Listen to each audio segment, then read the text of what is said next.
Hello everyone, कैसे हैं आप? आपका आपके YouTube channel Digvijay commerce classes पर एक बार फिर से स्वागत है। हम आपके लिए अपने इस YouTube channel Digvijay commerce classes पर बीकॉम के सिलेबस के कंपलसरी सब्जेक्ट इनकम टैक्स की पूरी एक सीरीज लेके आ रहे हैं, जिसमें आपको एक तरफ से हर एक रूल और उनके प्रैक्टिकल क्वेश्चन 1 बाय 1 मिलते हैं। आप हमसे जुड़कर अपने कॉमर्स की पढ़ाई एक प्रॉपर वे में पूरी कर सकते हैं। जैसी पढ़ाई आप पाना चाहते हैं, यहाँ बिल्कुल वैसी ही पढ़ाई आपको अवेलेबल कराई जाती है। हम आपकी ज़रूरतों का विशेष ख्याल रखते हैं। प्यारे दोस्तों, अगर आप बीकॉम या एमकॉम के छात्र हैं और आप अपने किसी भी सब्जेक्ट, चाहे वो थ्योरेटिकल सब्जेक्ट हो या न्यूमेरिकल, की स्पेशल कोचिंग क्लासेस पाना चाहते हैं, तो दिग्विजय कॉमर्स क्लासेस आपके लिए वो सुनहरा मौका लेके आ रहा है। आप हमसे जुड़िए और अपनी पढ़ाई एक प्रॉपर वे में पूरी करिए। जैसी पढ़ाई आप पाना चाहते हैं, जैसी पढ़ाई आपकी पसंदीदा रही है, वही पढ़ाई हम आपके लिए बिल्कुल उसी अंदाज, वही क्लासरूम पढ़ाई, ऑफलाइन पढ़ाई का अंदाज आपके लिए लेके आते हैं। आप हमसे जुड़िए। अगर आप हमसे नए जुड़ रहे हैं तो सबसे पहले हमारे इस YouTube channel Digvijay commerce classes को सब्सक्राइब करिए, शेयर करिए, बेल आइकन दबाइए, ताकि आपको हमारे लेटेस्ट वीडियोज के अपडेट मिल सके। आप हमसे पेड क्लास भी ले सकते हैं। पेड क्लास पाने के लिए आप हमारे व्हाट्सएप नंबर पर व्हाट्सएप करिए, मैसेज करिए, आपको पेड क्लास की पूरी जानकारी दे दी जाएगी, जिसमें आप बहुत थोड़े से शुल्क का भुगतान करके हमसे एक रेगुलर क्लास पाते हैं। PDF मिलेगा, डाउट सेशन रखा जाएगा, क्वेश्चन पेपर सॉल्व कराए जाएंगे। तो ये सब कुछ पाने के लिए आप हमसे पेड क्लास ले सकते हैं। प्यारे दोस्तों, अपनी पिछली क्लास में हमने हानियों की पूर्ति एवं उन्हें आगे ले जाना किस सहायता से ग्रास टोटल इनकम निकालें कैसे, ये आपको विद रूल समझा दिया था। आपने ये जाना कि इनकम टैक्स की धुरी तो वो 5 हेड होते हैं: वेतन से आय, मकान संपत्ति से आय, व्यवसाय अथवा पेशे से आय, पूंजी लाभ और अन्य साधनों से आय। जब आपने वो 5 हेड वैल्यूएट कर लिए, तो प्रत्येक शीर्षक से जो कर योग्य आय आती हैं, प्रत्येक शीर्षक की कर योग्य आय के योग को सकल कुल आय कहते हैं। सिंपल सी बात थी। लेकिन यहाँ अगर किसी शीर्षक पे हानि हो रही है तो मैंने आपको हानियों की पूर्ति एवं उन्हें आगे ले जाना का रूल क्लियर कर दिया था। मैंने ये कहा था कि पहले सोर्स से सोर्स को घटाते हैं। अगर वो हानि इतनी ज़्यादा है कि वो हेड की लॉस बन जाती है, तो अदर हेड से घटाते हैं। और अगर इस साल हम सेट ऑफ नहीं कर पाते तो कैरी फॉरवर्ड करते हैं। वो सारे रूल आपने सीख लिए थे। आज उसी के प्रैक्टिकल क्वेश्चन की बारी। तो आइए, कैसे? इलस्ट्रेशन 1, और मैं सिर्फ आपको इसके 3 इलस्ट्रेशन समझाना चाहूँगा, सिर्फ 3। उसी में से आपको सारे रूल क्लियर हो जाएंगे और एग्जैक्टली उतने से ही आपका काम हो जाएगा। रूल आपने सारे क्लियर कर रखे हैं, सबसे बेहतर क्लियर कर रखे हैं, ठीक है? तो आप वो क्लास बेहतर से बेहतर आपको लर्न होनी चाहिए, तभी ये चीज़ें तैयार हो पाएंगी। Shri B Rathi, illustration 1। B Rathi ने कर निर्धारण वर्ष 2020-21 के संबंध में निम्न सूचनाएं दी। एक तरफ आय लिखी है और एक तरफ हानि लिखी है। वेतन से कर योग्य आय 2,42,000। मकान संपत्ति से आय एवं हानि, तो मकान आ है जिससे आय हुई है 1,15,000 और मकान बा है जिससे हानि हुई है 3,30,000। मतलब दोनों चीज़ें, कई सोर्स हैं, एक हेड में कई सोर्स हैं, एक सोर्स से फायदा हो रहा है तो दूसरे सोर्स से घाटा हो रहा है। व्यापार के लाभ एवं हानि: व्यापार आ 2,28,000 का लाभ, व्यापार बा 10,000 की हानि। व्यापार सा सट्टे का व्यापार है 11,000 का लाभ, व्यापार दा सट्टे का व्यापार है 23,000 की हानि। पूंजी एवं लाभ, पूंजी लाभ एवं हानि: अल्पकालीन पूंजी लाभ 6,000, अल्पकालीन पूंजी हानि 28,000, दीर्घकालीन पूंजी लाभ 12,500। अन्य साधनों से कर योग्य आय में ताश के पत्ते खेलने से आय 13,000, ताश के पत्ते खेलने से हानि 7,010 रुपए की। घुड़दौड़ के घोड़े के रखरखाव की हानि 6,000 रुपए की और प्रतिभूतियों पर ब्याज 4,000 रुपए। श्री राठी की कर निर्धारण वर्ष 2020-21 की सकल आय ज्ञात कीजिए। सारे रूल यहाँ पर दे रखे हैं। वेतन भी है, मकान भी है, व्यापार भी है, पूंजी भी है और अन्य साधनों से आय भी है। हम एक एक करके सबको क्लियर करते हुए चले चलेंगे, तब जाके आप इस क्वेश्चन को सॉल्व कर पाइएगा। तो आइए हम एक तरफ से आपको एक क्वेश्चन लगाने का तरीका बताते हैं। ठीक है, इलस्ट्रेशन 1। इलस्ट्रेशन 1, तो ग्रॉस टोटल इनकम निकालना होता है। चलिए पहले हम शीर्षक बना देते हैं। तो computation of gross total income, computation of gross total income,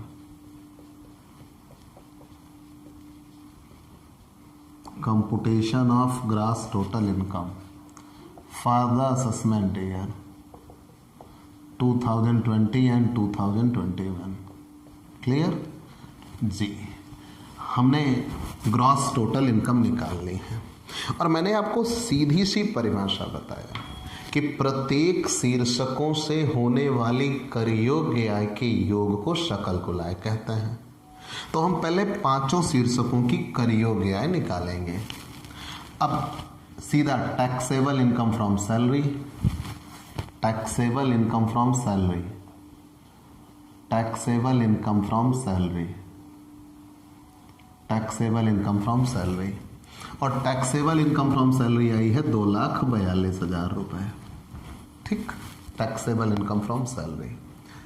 अब उसके बाद taxable income from house property, taxable income from house property, taxable income from house property. Question में 2 मकान दिए हुए हैं तो थोड़ी सी जगह हम छोड़ लेते हैं। फिर यहां हम आ जाते हैं taxable income from business, taxable income from business, taxable income from business. अब यहां एक बात और, यहाँ सट्टे से अलग है और मतलब नॉर्मल बिजनेस अलग है और सट्टे का व्यवसाय अलग है। 2 प्रकार के व्यवसाय दिए हुए हैं। ठीक है ना, बिजनेस ए है, बिजनेस बी है और सट्टे का व्यवसाय अलग से दिया गया है। चलिए वो भी हमने दिखा लेना है। सट्टे का व्यवसाय तो हम अलग ही रखेंगे। ठीक है, आगे बढ़ जाते हैं।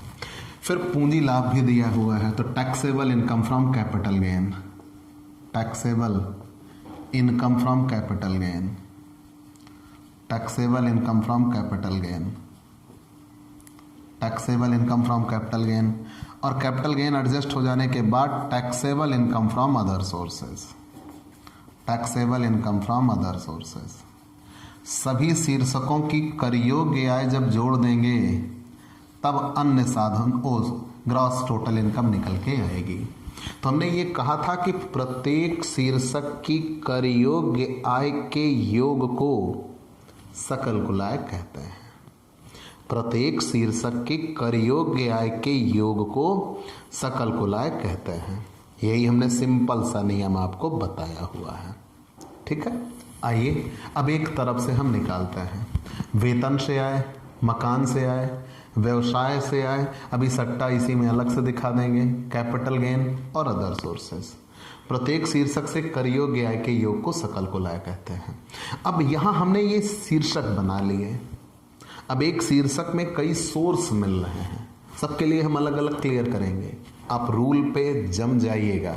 मैंने रूल क्या बताया था, वेतन पे किसी प्रकार का कोई घाटा नहीं होता। मकान पे अगर घाटा होता है तो एक मकान के घाटे की भरपाई दूसरे मकान के फायदे से करते हैं। अगर वहां से हो गया तो ठीक, नहीं हो पाया तो अन्य किसी भी शीर्षक से 2 लाख रुपए तक उसकी भरपाई करते हैं। याद है ना आपको। बिजनेस की भरपाई अन्य बिजनेस से करते हैं, अगर वहां से नहीं हो पाया तो फिर वेतन को छोड़कर अन्य शीर्षकों से कर सकते हैं। अल्पकालीन पूंजी लाभ की हानि की भरपाई अल्पकालीन पूंजी लाभ या दीर्घकालीन पूंजी लाभ दोनों से करते हैं, लेकिन दीर्घकालीन पूंजी हानि की भरपाई सिर्फ दीर्घकालीन पूंजी लाभ से होती है।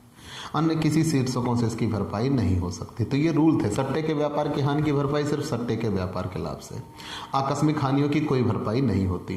यही रूल थे। आगे बढ़ जाते हैं। तो सबसे पहले मिला taxable income from salary, 2,42,000 income है। अब हम आ गए हाउस प्रॉपर्टी पे। तो हाउस प्रॉपर्टी पे तो हाउस ए 1,15,000 रुपए की इनकम है। इनकम है तो आपको बेहतर लगे इसलिए प्लस में लिख दे रहे हैं। हाउस बी 3,30,000 रुपए का लॉस है।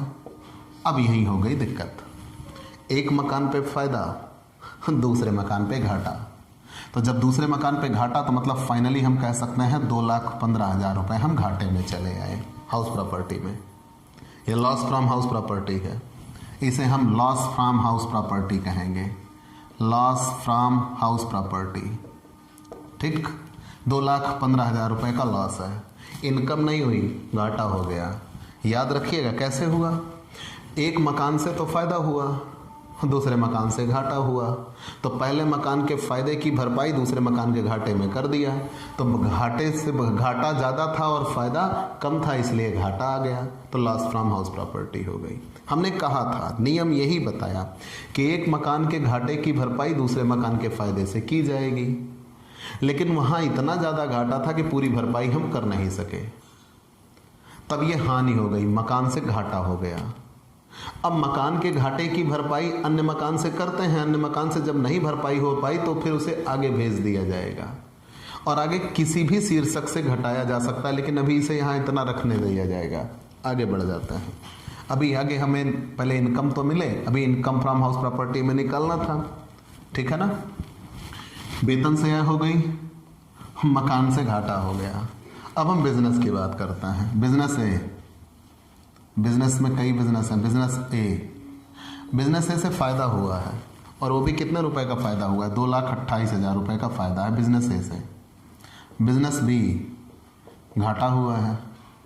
बिजनेस बी से घाटा हुआ है, वो भी कितने रुपए का, 10,000 का। तो एक फ़ायदे से एक घाटे की भरपाई हो जाएगी, तो मतलब ये 2,18,000। क्लियर, ये इनकम है, इनकम फ्रॉम बिजनेस। लेकिन अब यही रूल आ गया। रूल ये कहता है कि अगर हाउस पे घाटा है, हाउस प्रॉपर्टी पे घाटा है, तो किसी अन्य शीर्षक से उसकी भरपाई कर सकते हैं, लेकिन कितने रुपए तक, 2 लाख तक।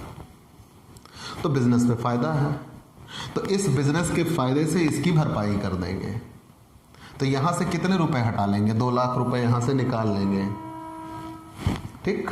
यहाँ से कितने रुपए निकाल लेंगे, 2 लाख रुपए यहाँ से निकाल लेंगे, और उस 2 लाख रुपए की भरपाई यहाँ कर दी जाएगी। याद रखिएगा, मकान के घाटे की भरपाई व्यवसाय से हम कर सकते हैं। मकान के घाटे की भरपाई तो किसी भी शीर्षक से कर सकते हैं, तो अगर व्यवसाय से आया है तो वहीं से भरपाई की जाएगी। लेस सेट ऑफ, इसे सेट ऑफ ही बोलेंगे, ज़्यादा बेहतर है। Less set of house property loss of house property, set of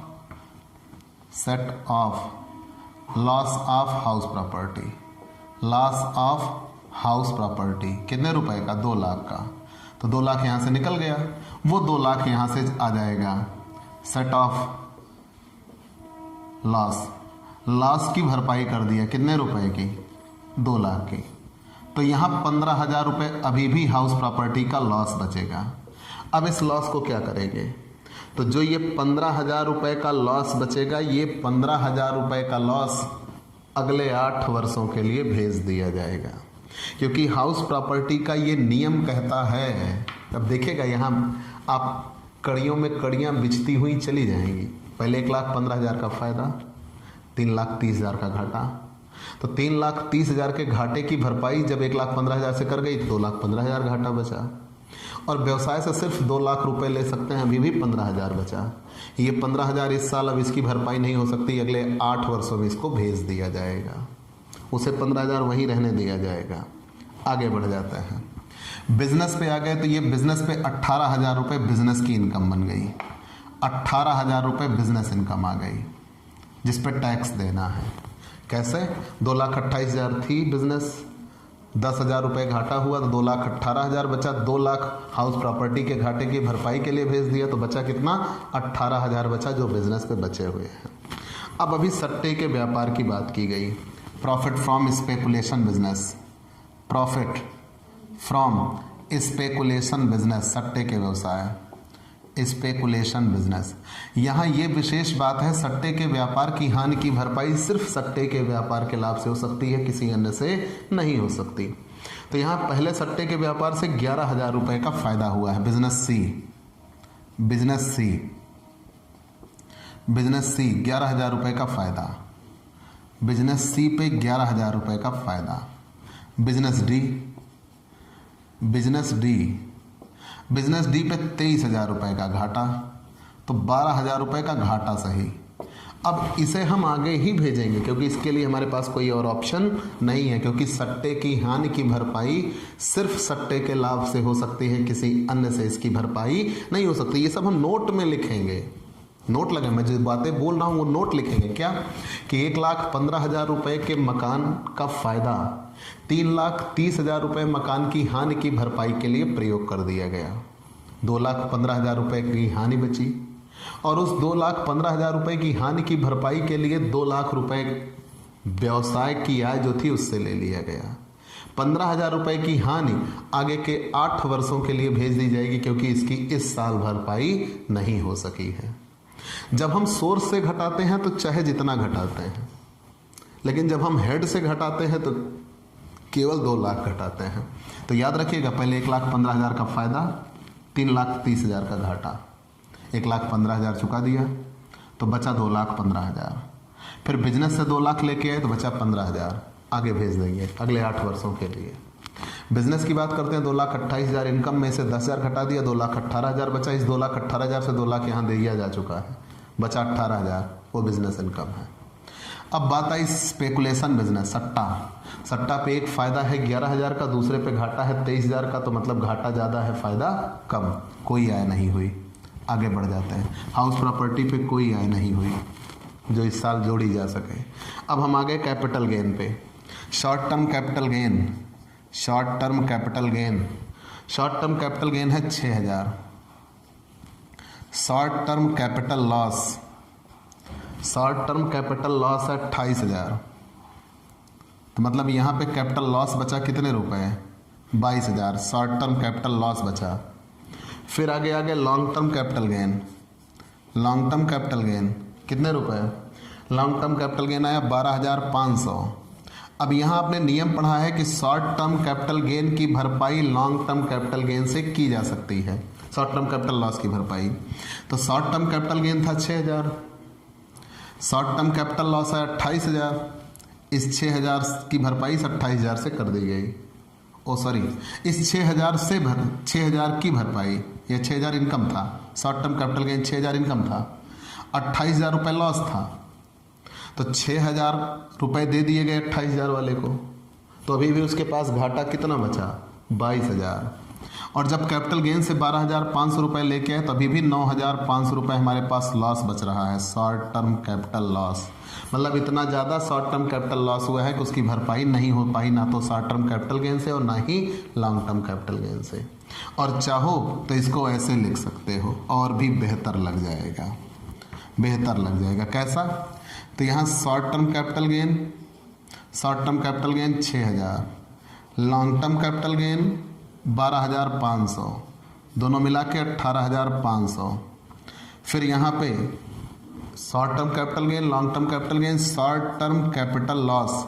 तो शॉर्ट टर्म कैपिटल लॉस कितने रुपए? 28,000। तो यहाँ बचे 9,500 रुपये, ये लॉस है, शॉर्ट टर्म कैपिटल लॉस। और शॉर्ट टर्म कैपिटल लॉस की भरपाई अन्य शीर्षकों से नहीं हो सकती, उसे सिर्फ आगे भेजा जाएगा अगले 8 वर्षों तक। आगे बढ़ जाते हैं। अन्य साधनों से आए, ताश के पत्ते खेलने से आए, कार्ड गेम, तो कार्ड गेम तो अदर सोर्सेज है। ताश के पत्ते खेलने से आए 13,000 रुपये। आगे ताश के पत्ते खेलने से हानि, इसकी भरपाई नहीं मिलती और ग्रॉस टोटल इनकम में सिर्फ इनकम जुड़ती है, लॉस नहीं जुड़ती। ठीक, तो ताश के पत्ते खेलने से हानि की कोई भरपाई नहीं होती। आगे बढ़ गए। घुड़दौड़ के घोड़े रख रखाव की हानि, घुड़दौड़ के घोड़े के रखरखाव की हानि, लॉस ऑन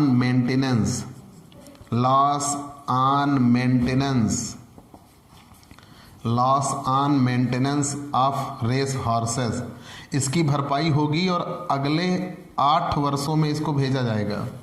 लेकिन सिर्फ घुड़दौड़ के घोड़े के व्यापार के रखरखाव से आय होगी तो उसी से घटेगा। कितने रुपए? 6,000। और आगे बढ़ जाते हैं, इसको यहीं अंदर रहने दिया जाएगा, इसकी भरपाई नहीं हो सकती। कार्ड गेम से इसकी भरपाई नहीं हो सकती। घुड़दौड़ के घोड़े के व्यापार की आय, घुड़दौड़ के घोड़े के व्यापार की हानि, दोनों एक दूसरे से एडजस्ट हो सकते हैं, अन्य किसी शीर्षकों से उसको एडजस्ट नहीं किया जा सकता। प्रतिभूतियों का ब्याज, interest on security, interest on security कितने रुपए दिया हुआ है? 4,000। ये इनकम है तो 13 4 17,000 अदर सोर्सेज से आ गया।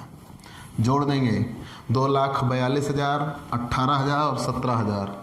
ठीक, sorry, income from card game 13,000 है भाई, 13। और ये प्रतिभूतियों पर ब्याज, प्रतिभूतियों का ब्याज कितने रुपए? 4,000। चलिए तो जोड़ लीजिए, 2,42,000 और 18, 2,60,000 और 17, 2,77,000 रुपये। यही ग्रॉस टोटल इनकम आ जाएगी। 2,77,000 रुपये ग्रॉस टोटल इनकम। ऐसे ही ये क्वेश्चन सॉल्व किए जाते हैं। ठीक, मतलब आप पहले सभी शीर्षकों के लिए फॉर्मेट बना दीजिए और फिर एक एक एक एक रूल करते हुए आगे बढ़ते चलिएगा। अब सीधा हम आते हैं इलस्ट्रेशन नंबर 2 पे। आप स्क्रीनशॉट ले लीजिए भाई। यहाँ नीचे मेरा बोर्ड खत्म हो गया था तो आप यहाँ जोड़ लगाइएगा, ग्रॉस टोटल इनकम लिखिएगा। ठीक है, आगे बढ़ जाता है इलस्ट्रेशन 2। इलस्ट्रेशन 2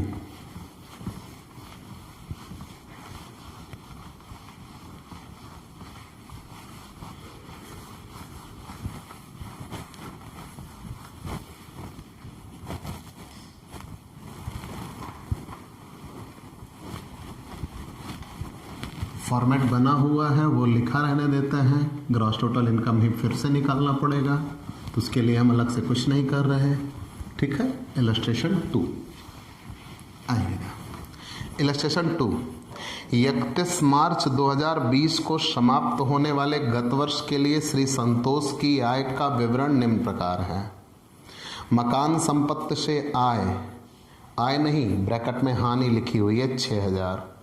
विविध ऋणों पर ब्याज की आय 3,000। कपड़े के व्यापार का लाभ 2,90,000। फर्म की हानि में हिस्सा 18,000। सट्टे की हानि 3,200। लाभांश सकल 5,000। अल्पकालीन पूंजी लाभ 1,500। दीर्घकालीन पूंजी लाभ 6,000। लघु उद्योग से हानि 14,000 और कृषि भूमि से आय 4,500। विविध हानियों की आयों से पूर्ति करते हुए सकल कुल आय की गणना कीजिए तथा आगे ले जाने वाली हानि की राशि बताइए। चलिए एक एक करके इसे सॉल्व करते हैं। 31 मार्च 2020 को समाप्त होने वाले गत वर्ष के लिए श्री संतोष की आय का विवरण निम्न प्रकार है। तो हमने हानियों से पूर्ति एवं उन्हें आगे ले जाना, लेसन के लिए सकल कुल आय निकालना है। तो प्रत्येक शीर्षक से होने वाली कर योग्य आय के योग को सकल कुल आय कहते हैं। तो यहाँ मिस्टर संतोष के पास वेतन से आय नहीं है, तो बाकी इनकी हर एक शीर्षक की हम कर योग्य आय निकालते हैं। Taxable income, taxable income from house property. वेतन नहीं है इसलिए हमने उसको नहीं लिखा, अगर होता तो हम जरूर उसे भी लिखते कि टैक्सेबल इनकम फ्रॉम सैलरी। तो हमने लिखा taxable income from house property, थोड़ा सा स्पेस हम छोड़ देते हैं हाउस प्रॉपर्टी के लिए। फिर हम आगे बढ़ेंगे टैक्सेबल इनकम फ्रॉम बिजनेस और profession, taxable income from business, taxable income from business. ठीक, फिर आगे बढ़ेंगे, थोड़ा सा स्पेस छोड़ देते हैं, taxable income from capital gain, taxable income from capital gain. मतलब जो भी शीर्षक इनके पास होगा उसकी हम कर योग्य आय निकाल लेंगे। फिर taxable income from other sources. ठीक, और जब सभी शीर्षकों की कर योग्य आय जोड़ देते हैं तो प्रत्येक शीर्षक की कर योग्य आय के योग को ग्रॉस टोटल इनकम कहते हैं। Taxable income from other sources. तो मिस्टर संतोष के लिए हम एक एक करके वैल्यूएट करते हैं। तो सबसे पहले मकान संपत्ति से हानि दिया हुआ है, लॉस फ्रॉम हाउस प्रॉपर्टी। तो मकान के घाटे की भरपाई पहला काम तो हम मकान से करते हैं, तो यहाँ इनके पास कोई और मकान से आय नहीं है, तो मकान के घाटे की भरपाई अब मकान से तो नहीं हो सकती, तो फिर मकान के घाटे की भरपाई किसी भी अन्य शीर्षक से हो सकती है, लेकिन केवल 2 लाख रुपए तक। तो मकान से हानि, loss from house property, loss from house property, और कितने रुपए का लॉस दिया हुआ है? 6000। माइनस में यहाँ अंदर ही लिख दिया क्योंकि इसे अन्य किसी शीर्षक की आय से घटा दिया जाएगा। व्यवसाय की आय होगी तो व्यवसाय से घटाएंगे, नहीं व्यवसाय की आय होगी तो किसी अन्य शीर्षक से घटाया जाएगा। ये विशेष रूप से याद रखिएगा, इसलिए इसे अंदर ही रहने देते हैं, लॉस फ्रॉम हाउस प्रॉपर्टी। फिर आगे विविध ऋणों पर ब्याज की आय, ये तो अदर सोर्सेज होता है। Interest on loan, interest on loan, इन्होंने लोन दे रखा है और उस पर इन्हें क्या मिला है? ब्याज मिला हुआ है, और ये टैक्सेबल होता है अन्य साधनों से आय में, टैक्सेबल होता है अन्य साधनों से आय में। कपड़े के व्यापार का लाभ, बिजनेस इनकम है, business income, cloth business income, कपड़े के व्यापार की आय, क्लॉथ बिजनेस इनकम, कपड़े के व्यापार की है, और कपड़े के व्यापार का लाभ कितने रुपए हुआ? 2,90,000। अब देख लीजिएगा, सिंपली यहाँ करना क्या पड़ा, हमें हर एक हेड को अलग अलग वैल्यूएट करना है। हमने taxable income from house property, taxable income from business, taxable income from capital gain, taxable income from other sources शीर्षक बना दिया। तो सबसे पहले मिला विविध ऋणों पर मकान संपत्ति से हानि, तो लॉस है। आगे मिला विविध ऋणों पर ब्याज की आय, अदर सोर्सेज है। फिर आगे मिला कपड़े के व्यापार का लाभ, बिजनेस इनकम है। फिर आगे मिला फर्म की हानि में हिस्सा, ध्यान रहे मिस्टर संतोष एक व्यक्ति करदाता है, और फर्म की हानि में हिस्सा, तो ये फर्म के लिए है। जो फर्म की हानि से हिस्सा मिला, यहाँ विशेष नियम है, फर्म की हानि से हिस्सा अगली बार आगे के 8 वर्षों में जब भविष्य में फिर फर्म के हानि से लाभ पहुंचेगा उसमें घटा दिया जाएगा। इनकी व्यक्तिगत आय में से उसको नहीं घटाया जाएगा, विशेष नियम है, याद रखिएगा। अगर फर्म की हानि से हिस्सा मिलता है तो भविष्य में जब फर्म से लाभ होगा, फर्म के हिस्से से लाभ मिलेगा तो उसी से उसको घटाया जा सकता है, अन्यथा अन्य आयों से उसको नहीं घटाया जा सकता। फिर आगे बढ़ते हैं, सट्टे की हानि है, सट्टे की हानि 3200, विशेष नियम, सट्टे की हानि को सिर्फ सट्टे के लाभों से ही घटाया जा सकता है, किसी अन्य शीर्षक से उसको घटाया नहीं जा सकता। क्योंकि हम ग्रॉस टोटल इनकम लिख रहे हैं तो यहाँ हमें आय जोड़नी है, हानि नहीं। सट्टे की हानि की भरपाई सिर्फ सट्टे के लाभ से हो सकती है, तो आप नोट लगा के इन दोनों बिंदुओं को लिखेंगे। सट्टे की हानि की भरपाई सिर्फ सट्टे के लाभ से हो सकती है, किसी अन्य से उसकी भरपाई नहीं हो सकती। एक चीज वैल्यूएट हो गया। दूसरा, जहां तक बात आई सट्टे की हानि की बात, दूसरा था फर्म की हानि में हिस्सा। तो जब फर्म के लाभ में हिस्सा मिलेगा तो उस फर्म के लाभ के हिस्से से ही हानि घटेगी, अन्यथा नहीं घटेगी। फिर बात आती है लाभांश। लाभांश जाता जरूर है other sources, dividend other sources की इनकम है लेकिन एग्जेम्प्ट होता है, क्योंकि लाभांश भारतीय कंपनी से मिला होगा और भारतीय कंपनी के लाभांश या घरेलू कंपनी के लाभांश करमुक्त होते हैं। फिर आगे मिला है अल्पकालीन पूंजी लाभ, शॉर्ट टर्म कैपिटल गेन, और वो भी कितना? 1500। फिर आगे बढ़ जाते हैं। अब देखिएगा कि क्वेश्चन में कई सारी चीजें देख के आपको उलझाने का प्रयास किया गया। लॉन्ग टर्म कैपिटल गेन, दीर्घकालीन पूंजी लाभ 6000।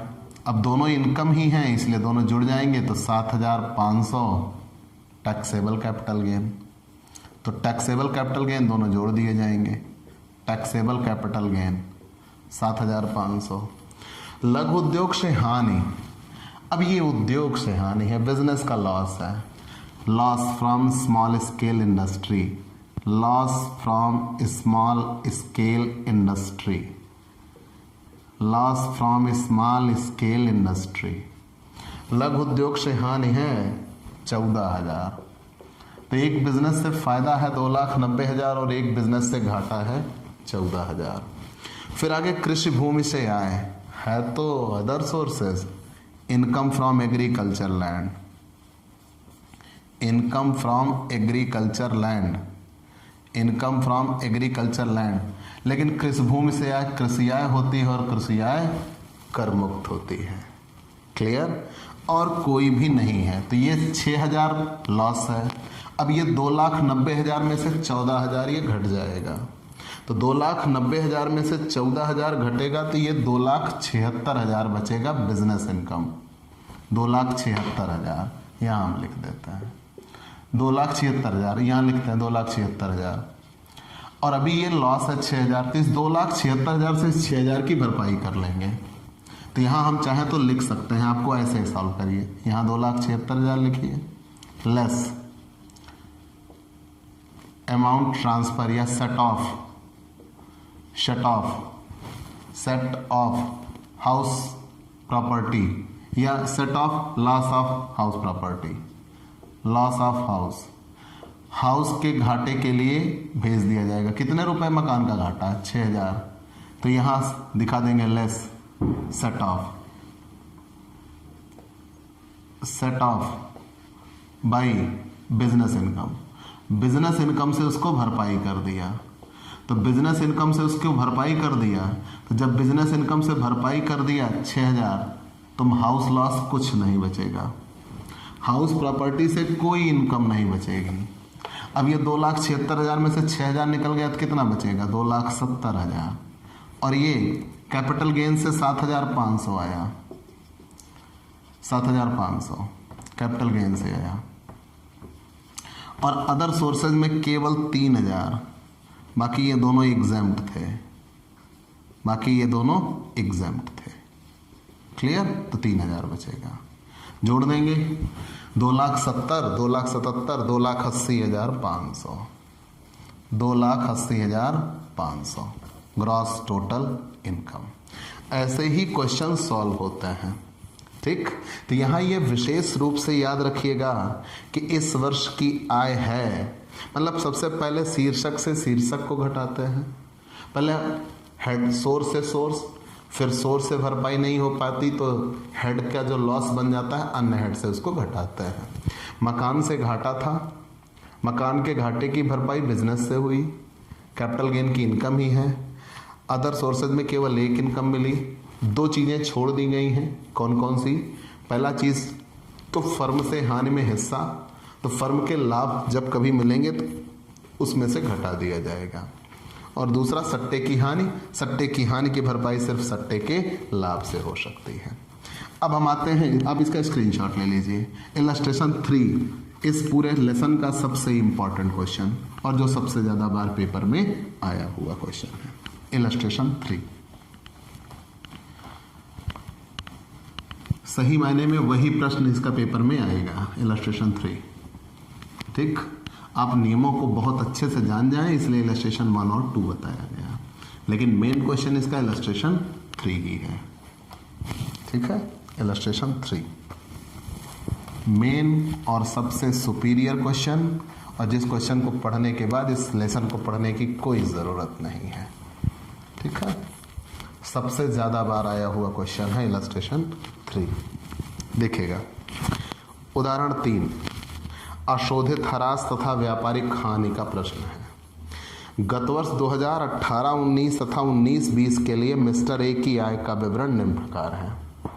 2 वर्षों की सूचना दी गई है, 2018-19 के लिए है और 2019-20 के लिए है। चलिए मान लिया, तो व्यापारिक लाभ या हानि ह्रास से पूर्व 2018-19 के लिए माइनस में दिया है, इसलिए मतलब लॉस था। तो 18-19 में व्यापारिक लाभ या हानि मतलब व्यापारिक हानि थी 55,000, चालू ह्रास था 20,000 और अन्य साधनों से आय थी 30,000। चलिए मान लिया। कर निर्धारण वर्ष 2019-20 तथा फिर 2019-20 के लिए आ गए। गत वर्ष व्यापारिक लाभ या हानि 35,000 रुपये, चालू ह्रास 18,000 रुपये और अन्य साधनों से आय 40,000 रुपये। कर निर्धारण वर्ष 19-20 तथा 20-21 के लिए मिस्टर ए की सकल कुल आय ज्ञात कीजिए। तो पहले हम गत वर्ष 18-19 के लिए हल करेंगे, तब कर निर्धारण वर्ष 19-20 होगा, मतलब क्वेश्चन 2 बार सॉल्व करना होगा। ठीक है ना, तो जब गत वर्ष 18-19 है तो कर निर्धारण वर्ष 19-20 होगा। तो आइए, तो सबसे पहले हम निकालते हैं computation of gross total income for the assessment year 2019 and 2020। तो सबसे पहले बिजनेस लॉस है और बिजनेस इनकम भी, प्रॉफिट ऑफ बिजनेस। तो बिजनेस यहाँ व्यापारिक लाभ है या हानि, 55,000 रुपये लॉस है मान लिया। चालू हरास है 20,000 रुपये, वो भी घटना चाहिए। और अन्य साधनों से आए हैं 30,000 रुपये। अब यहीं पे हो गई दिक्कत। हमें पहली चीज तो बिजनेस लॉस है 55,000 रुपये। देखिएगा, मैं आपके समझने के लिए लिख रहा हूं। टैक्सेबल इनकम फ्रॉम बिजनेस शीर्षक बनाते हैं, टैक्सेबल इनकम फ्रॉम बिजनेस। इस क्वेश्चन को लगाने का सही फॉर्मेट क्या होना चाहिए, बच्चे इसी में कंफ्यूज हो जाते हैं। और taxable income from other sources, taxable income from other sources, taxable income from other sources. ठीक, taxable income from business, taxable income from other sources. तो सबसे पहले बिजनेस लॉस है, बिजनेस लॉस, बिजनेस लॉस। और बिजनेस लॉस हुआ है कितने रुपए का, 55,000 का, 55,000 का बिजनेस लॉस है। यहां तक तो हमने ठीक है मान लिया। और फिर अन्य साधनों से आय दिया हुआ है, अदर इनकम, अदर इनकम दी हुई है 30,000। अब अदर इनकम दिया हुआ है 30,000। अब यहीं पे हो गई दिक्कत। और अभी हमें चालू हरास भी घटाना है। तो समस्या ये है कि पहले हम बिजनेस लॉस घटाएं कि पहले हम डेप्रिसिएशन घटाएं। तो पहले हम बिजनेस लॉस घटाते हैं, डेप्रिसिएशन नहीं। और बिजनेस लॉस 55,000 रुपये बिजनेस का घाटा है और अदर सोर्सेज 30,000। तो बिजनेस के घाटे की भरपाई वेतन को छोड़कर किसी भी शीर्षक से कर सकते हैं। तो इस बिजनेस इनकम से इसकी भरपाई कर लेंगे। तो less set of business loss, set of business loss. तो बिजनेस लॉस सेट ऑफ कर देंगे। लेकिन 55,000 में से यहाँ इनकम कितनी है, 30,000। केवल 30,000 ही सेट ऑफ हो पाएगा। बचेंगे कितने, 25,000। इस 25,000 को क्या किया जाएगा, कैरी फॉरवर्ड, आगे भेज देंगे फॉर नेक्स्ट 8 ईयर, अगले 8 वर्षों के लिए आगे भेज दिया जाएगा। ठीक, क्यों, क्योंकि जब बिजनेस की भरपाई हम नहीं कर पाए तो आगे के 8 वर्षों के लिए उसको आगे भेज दिया जाएगा। अब ये 30,000 यहां थे तो less set of business loss, business loss के लिए इसको इस्तेमाल कर लिया गया, सेट ऑफ बिजनेस लॉस। जब बिजनेस लॉस के लिए इसको इस्तेमाल कर दिया गया तो यहां कोई भी इनकम नहीं बची। अब विशेष बात याद रखिएगा ये कि अभी हमने इसको कैरी फॉरवर्ड कर दिया, carry forward, carry forward for next 8 year 25,000 रुपए ये ट्रांसफर कर दिए गए, आगे के 8 वर्षों के लिए भेज दिए गए। और अनएब्जॉर्ब्ड डेप्रिसिएशन है, उसको भी आगे के लिए भेज दिया गया। Unabsorbed, unabsorbed depreciation, unabsorbed depreciation carry forward, carry forward for next year, अगले वर्षों के लिए भेज दिया गया है। उसके लिए कोई लिमिट नहीं होती। व्यवसाय की हानि के लिए तो लिमिट है, इसे आगे के 8 वर्षों के लिए भेजा जाएगा। डेप्रिसिएशन के लिए आगे कोई लिमिट नहीं है। तो यहां पूरा क्लियर हुआ। देखिएगा कैसे, 55,000 तो ये था लॉस, यहां 30,000 प्रॉफिट था। इस 30,000 प्रॉफिट से इस 55,000 के घाटे की भरपाई कर दिया, तो भी घाटा कितना बचा, अभी 25,000। अब ये घाटा अगले 8 वर्षों के लिए भेज दिया जाएगा, अगले 8 वर्षों के लिए भेज दिया जाएगा। चलिए हमने क्लियर कर दिया, अगले 8 वर्षों के लिए हमने उसको भेज दिया। अब बचा रहेगा डेप्रिसिएशन, अनअब्जॉर्ब डेप्रिसिएशन, उसे भी आगे भेज दिया। जब भविष्य में फिर हमें इनकम मिलेगी तो पहले उसकी भरपाई कर देंगे। तो आप इसे स्क्रीनशॉट ले लीजिए। अब हम अगले वर्ष के लिए एवेल्युएट करेंगे। 2019-20 क्लियर हुआ। ऐसे ही ये क्वेश्चन सॉल्व होता है। अब हमें 2020-21 के लिए सॉल्व करना है, 2020-21 के लिए सॉल्व करना है यही क्वेश्चन। मतलब अब जो पिछले साल से आया है वो इस साल के लिए दिखाया जाएगा, तब कैसे सॉल्व होगा आप ये देखिएगा।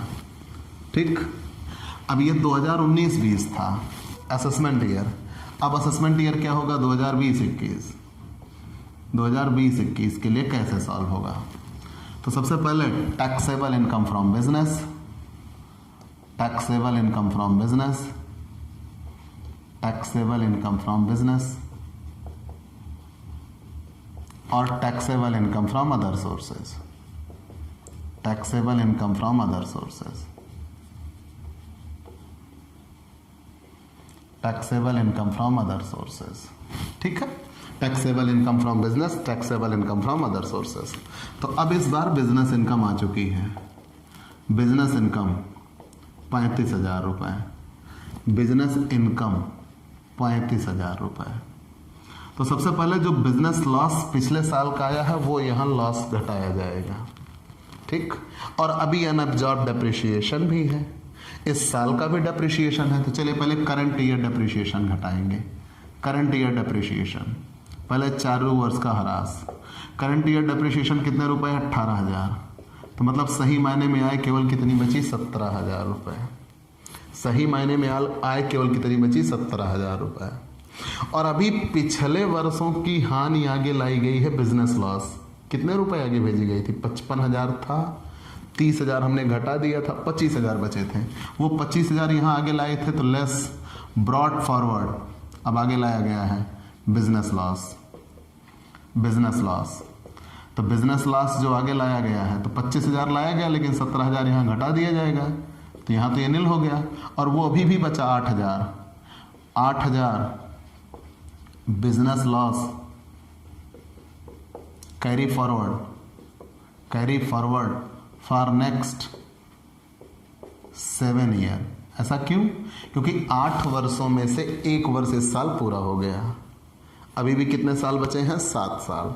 उन अगले 7 वर्षों के लिए उसको आगे भेज दिया गया। कितने रुपए? 25,000 रुपये था जो पिछले साल से आगे लाया गया ना, उसमें से कितने पूरे कर लिए गए? 17,000। बचे कितने? 8,000। वो 8,000 आगे भेज दिया जाएगा।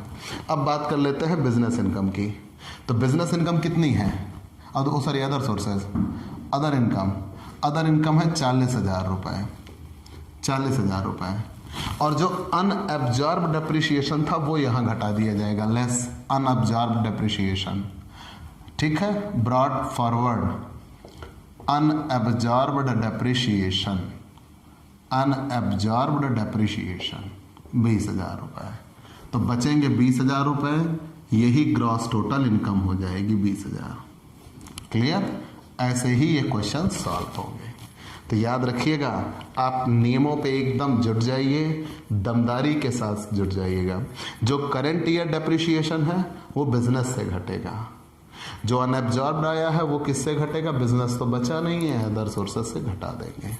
ठीक, तो आपको ये क्लास कैसी लगी हमें ज़रूर बताइएगा। आपके लाइक और कमेंट का इंतज़ार रहेगा।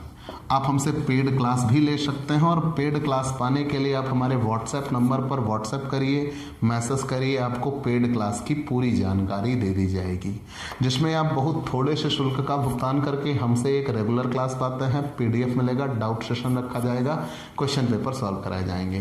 तो ये सब कुछ पाने के लिए आप हमसे पेड क्लास ले सकते हैं। और स्पेशली अगर आप हमसे नए जुड़ रहे हैं तो सबसे पहले हमारे इस YouTube channel Digvijay commerce classes को सब्सक्राइब करिए, शेयर करिए, बेल आइकन दबाइए, ताकि आपको हमारे लेटेस्ट वीडियोज के अपडेट मिल सकें। तो आज की क्लास में इतना ही। अगले दिन नए टॉपिक के साथ फिर से मुलाकात होगी। चलते हैं दोस्तों, बाय बाय दोस्तों।